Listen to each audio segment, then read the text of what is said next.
सच की आवाज NPS news में आपका इस्तकबाल है। मैं हूं मोहम्मद जावेद। देखिए आज की अहम। और आपने हमें 5 चीजें बताई। ನಾನು ಈಗ 5 ವಿಷಯಗಳ ಬಗ್ಗೆ ನಿಮಗೆ ತಿಳಿಸ ಬಯಸ್ತಾ ಇದ್ದೀನಿ। और ये हमारा पहला कदम होने वाला है। ಇದು ನಮ್ಮ ಮೊದಲ ಹೆಜ್ಜೆ। मतलब इन 5 कामों को हम पहले दिन पहली कैबिनेट मीटिंग में पास करने जा रहे हैं।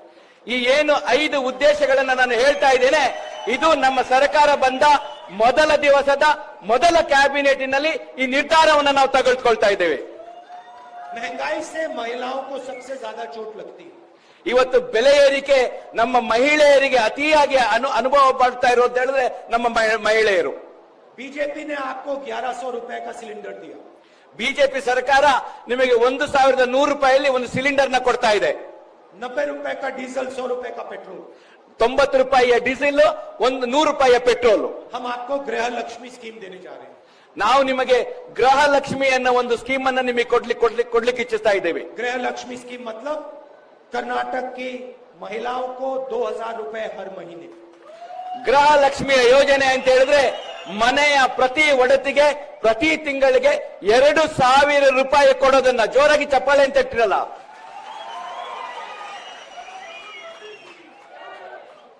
हर परिवार को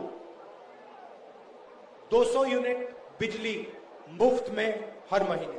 ಪ್ರತಿ ಕುಟುಂಬಕ್ಕೆ 200 ಯೂನಿಟ್ ವಿದ್ಯುತ್ತನ್ನ ಉಚಿತವಾಗಿ ಕೊಡ್ತಾ ಇದೆ ಪ್ರತಿ ಮನೆಗೆ। इसको हम गृह ज्योति कहते हैं। ಇದಕ್ಕೆ ಗೃಹ ಜ್ಯೋತಿ ಅಂತ ಹೆಸರನ್ನು ಇಟ್ಟಿದ್ದೇವೆ। तीसरा स्कीम अन्न भाग्य, 10 किलो चावल हर फैमिली मेंबर को कर्नाटक में। ಮೂರನೆಯ ಕೊಡುಗೆ ಅಂತ ಹೇಳಿದ್ರೆ ಅನ್ನಭಾಗ್ಯ। ಇದರಲ್ಲಿ ಮನೆಯ ಪ್ರತಿ ಒಬ್ಬರಿಗೂ 10 ಕೆಜಿ ಅಕ್ಕಿಯನ್ನ ಉಚಿತವಾಗಿ ಕೊಡುವ ಕಾರ್ಯಕ್ರಮವನ್ನು ಹಮ್ಮಿಕೊಂಡಿದ್ದೇವೆ। और महिलाओं के लिए सखी स्कीम, ಮಹಿಳೆಯರಿಗೆ ಸಖಿ ಸ್ಕೀಮ್ ಒಂದು ಕಾರ್ಯಕ್ರಮವನ್ನು ಸಹ ತಂದಿದ್ದೇವೆ। कर्नाटक में आपको बस में जाने के लिए पैसा नहीं देना पड़ेगा, फ्री में जाएंगी आप। ಕರ್ನಾಟಕದಲ್ಲಿ ಯಾವುದೇ ಮೂಲೆಗೆ ಹೋಗಬೇಕು ಅಂತ ಹೇಳಿದ್ರೆ ಮಹಿಳೆಯರು ಇನ್ಮೇಲೆ ಉಚಿತವಾಗಿ ಬಸ್ಸಿನಲ್ಲಿ ಪ್ರಯಾಣವನ್ನು ಮಾಡಬಹುದು। और युवा निधि स्कीम युवाओं के लिए, ग्रेजुएट्स के लिए 3000 रुपए महीना हर महीना ग्रेजुएट्स के लिए और 1500 रुपए हर महीना डिप्लोमा होल्डर्स के लिए। ಯುವ ನಿಧಿ ಅನ್ನೋ ಇನ್ನೊಂದು ಸ್ಕೀಮ್ ಅನ್ನ ನಮ್ಮ ಯುವಕರಿಗೆ, ನಿರುದ್ಯೋಗಿ ಮಿತ್ರರಿಗೆ ತಂದಿದ್ದೀವಿ। ಇದರಲ್ಲಿ ಪದವೀಧರರಿಗೆ ಪ್ರತಿ ತಿಂಗಳು 3000 ರೂಪಾಯಿಯನ್ನ, ಅದೇ ರೀತಿ ಡಿಪ್ಲೊಮಾ ಹೋಲ್ಡರ್ಸ್ಗೆ 1500 ರೂಪಾಯಿನ ಅವರು ಡಿಗ್ರಿ ಮುಗಿದ ನಂತರ 2 ವರ್ಷಗಳ ಕಾಲ ಈ ಹಣವನ್ನು ಯುವ ನಿಧಿಯ ಮೂಲಕ ಕೊಡುತ್ತೇವೆ। और देखिए ये 5 स्कीम शुरुआत है, ये पहले दिन हो जाएगा। ಇದು 5 ಏನು ನಮ್ಮ ಭರವಸೆಗಳಿದೆ, ಸ್ಕೀಮ್ಗಳಿದೆ, ಇದು ಪ್ರಥಮ ದಿನವೇ, ಪ್ರಥಮ ಮೀಟಿಂಗ್ ಅಲ್ಲೇ ಇದನ್ನ ನಾವು ಇಂಪ್ಲಿಮೆಂಟೇಷನ್ ಮಾಡ್ತೇವೆ ಅಂತ ಹೇಳಿ ನಾನು ನಿಮಗೆ ಭರವಸೆಯನ್ನು ಕೊಡ್ತಾ ಇದ್ದೇನೆ। किसानों के लिए कृषि निधि 1.5 लाख करोड़ रुपए 5 साल में 30,000 करोड़ रुपए हर साल किसानों की मदद करने के लिए।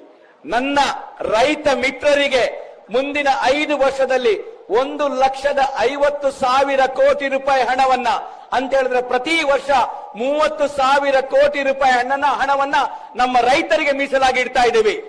और जो हमारे यहाँ अरेका नट के फार्मर्स हैं, कोकोनट के फार्मर्स हैं, उनको एमएसपी, ಯಾವ ನಮ್ಮ ಇಲ್ಲಿ ಬೆಳೆಗಾರ, ತೆಂಗಿನ ಬೆಳೆಗಾರ ಇರಬಹುದು, ಅಡಿಕೆ ಬೆಳೆಗಾರ ಇರುವುದು, ಇವರಿಗೆ ಮಿನಿಮಮ್ ಬೆಂಬಲ ಬೆಲೆಯನ್ನ ನಾವು ಕೊಡ್ತೇವೆ। और आज जो दूध पे 5 रुपए की सब्सिडी है, उसमें हम 7 रुपए की सब्सिडी लगाएंगे। ಇವತ್ತು ಏನು ಹಾಲಿಗೆ 5 ರೂಪಾಯಿ ನಾವು ಸಹಾಯಧನವನ್ನು ಕೊಡ್ತಾ ಇದ್ದೀವಿ, ಇದನ್ನ 5 ರೂಪಾಯಿಯಿಂದ 7 ರೂಪಾಯಿಗೆ ನಾನು ಕೊಡ್ಲಿಕ್ಕೆ ಬಯಸ್ತಾ ಇದ್ದೇನೆ। तो हमने कहा हम क्या करने जा रहे हैं। ನಮಗೆ ಗೊತ್ತಿದೆ ನಾವು ಏನ್